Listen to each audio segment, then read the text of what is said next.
মগবাজারে জামাতে ইসলামীর কেন্দ্রীয় কার্যালয়ে দলের আমির ডক্টর শফিকুর রহমানের সাথে সৌজন্য সাক্ষাৎ করেন Chinese people's institute of foreign অ্যাফেয়ার্সের vice president mister Zhou Pingjiang.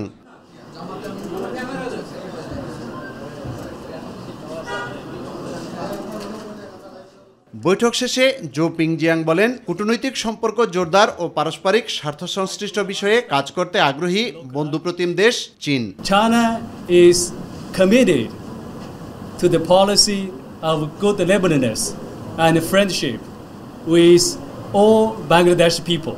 China and Bangladesh can deliver more benefits to our two peoples and make more contributions to the region and the world.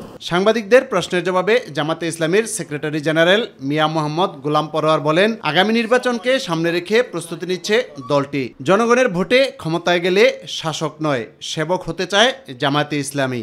ছাত্র জনতার উত্তাল আন্দোলনের মধ্য দিয়ে সেই সরকার বিদায় নিয়েছেন, কিন্তু বিদায় নেওয়ার পরেও ষড়যন্ত্র থেকে তারা থেমে থাকেনি। একটি দেশের আশ্রয়ে প্রশ্রয়ে তারা দেশের বিরুদ্ধে ষড়যন্ত্র করছেন।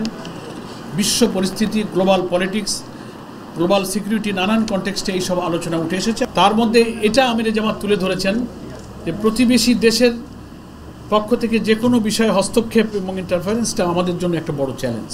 তো সেটা মোকাবেলা করতে হবে জাতীয় ঐক্যের মধ্য দিয়ে। আর দেশের রাজনীতির আর কোনো আভ্যন্তরীণ খুব বিষয় কিন্তু এখানে আলোচনায় স্থান পায়নি। ইউসুফ আলী, মাই টিভি, ঢাকা।